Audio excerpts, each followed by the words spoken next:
and welcome to episode 3 of my theme park and ride reviews. Of course, today I'm doing another ride review, so I'm going to be going into why I'm doing another ride review, even though my show usually goes according to how I do a theme park review along with a ride review. Mainly the ride being reviewed, mainly the ride being from the theme park I just reviewed. And I don't know, I just wanted to go ahead and try to do another ride review because my previous ride review is a bit too long, I believe. About 16 minutes is a little bit too long even for my liking, and I gotta say, let me try to shorten it down as much as I can just so that you guys like it. For me, the way how I see doing the ride review should be about 5 to 10 minutes long, 5 at least, and 10 at most. So I'm gonna try to do my best. So let's go ahead, guys. To the review.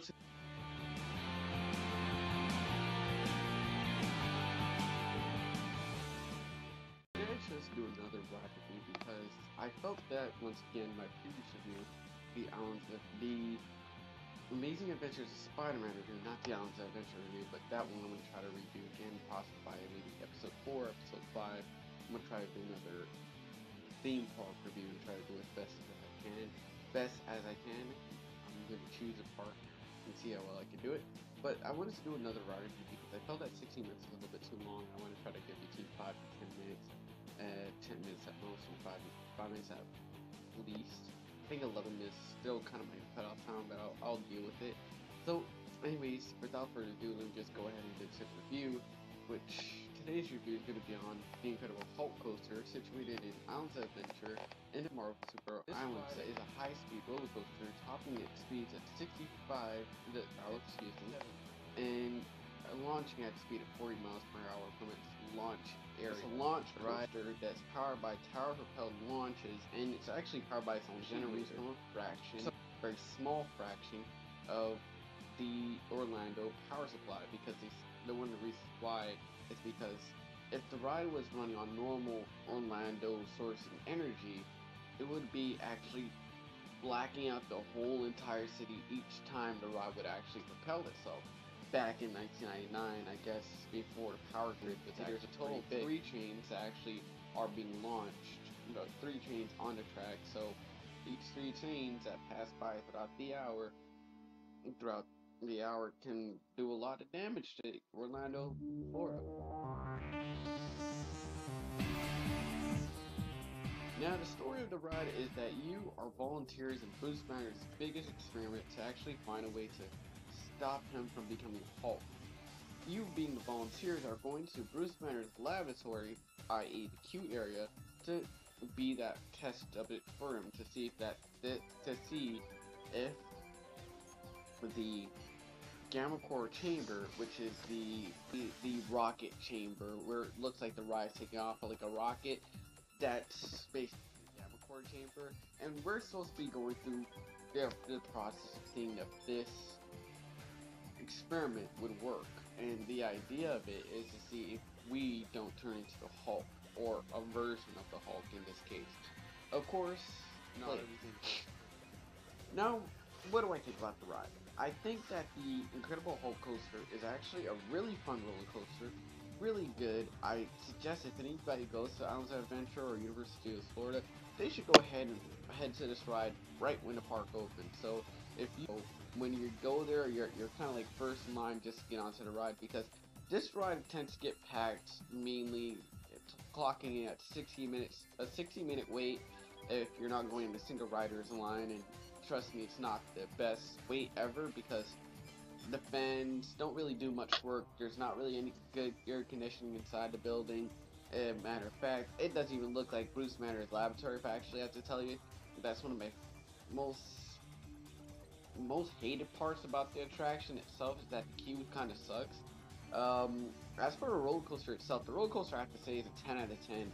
It's really fun, really just hands down awesome. The ride is critically acclaimed, and it's actually gotten higher ranks and won awards for being the top rated ride for the years, and it's been there for years to come, as well as the Amazing Adventure of Spider-Man, which is the top dark ride in the world, which isn't too bad at all. It's a really good ride altogether. I do think that Incredible Hulk Coaster is really awesome, really fun, because the way how the ride takes off is just Feels like a rocket, literally. It does. It just feel like you're taking off, and especially the way how they do the zero G roll into your drop, because it's not just a normal go up and go down. It's just shoot up and go down, and it's pretty awesome. It's cool.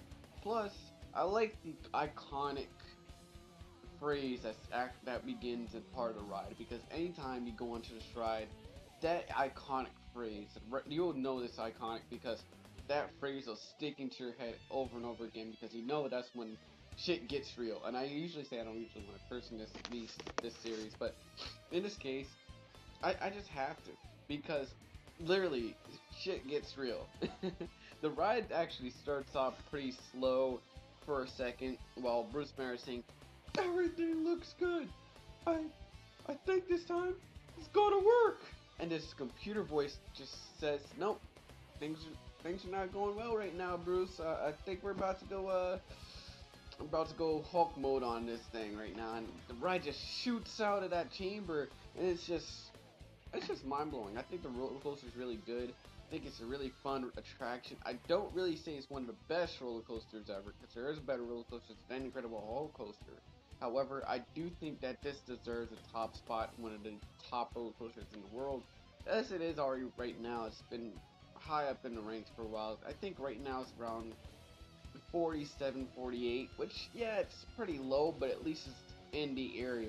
Between 1 and 50, it's still around 50. So I do suggest the ride to anybody who goes down to Universal Studios Florida, or even goes down to Florida.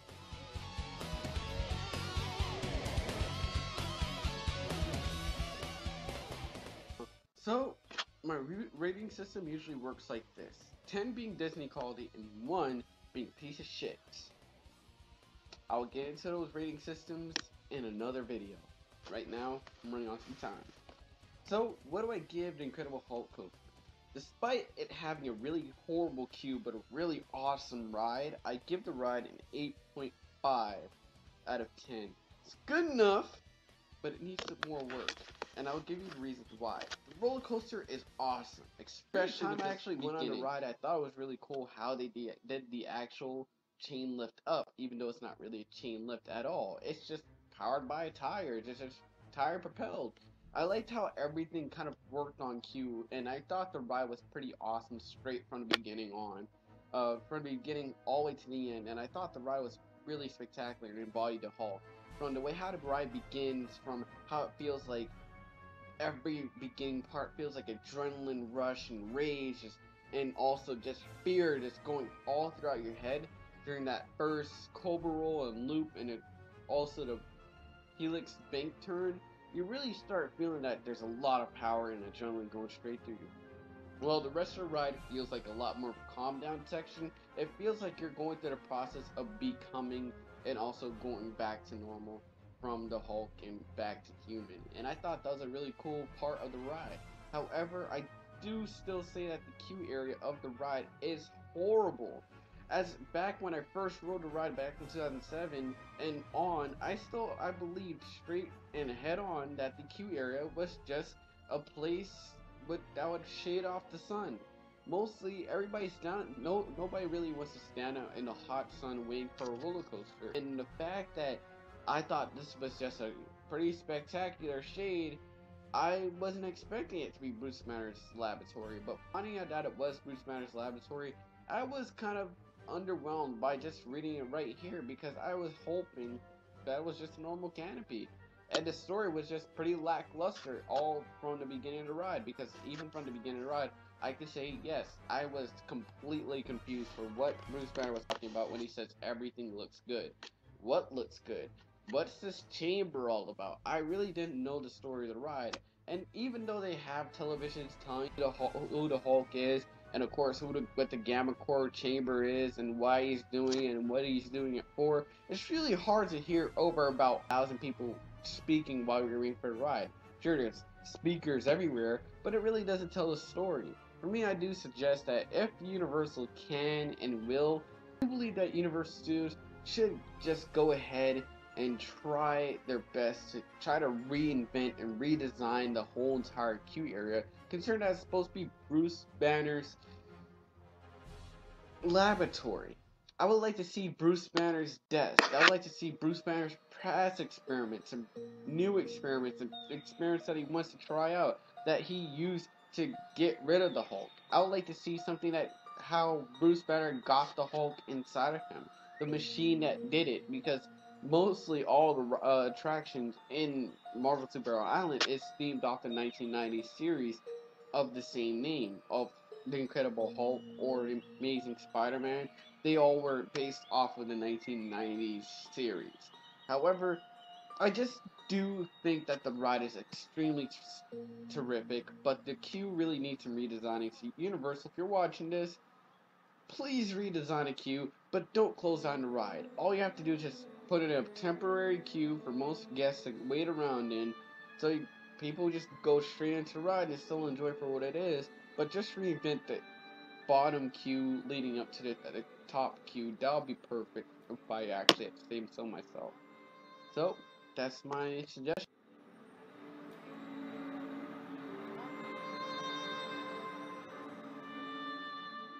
So that's it for this week, guys. I hope you guys enjoyed the review. If you guys have any suggestions of what I should do better or what I should do not do in this series, please leave it down in the comment section. I'm still experimenting with the series. I really don't know how I'm supposed to do or how am I supposed to get the perfect place to, I don't know, just I don't know how to get the perfect spot of recording a good review. As you already know, this review might be over 12 to 13 minutes long, but I'm still trying my best to try to keep it as low as possible.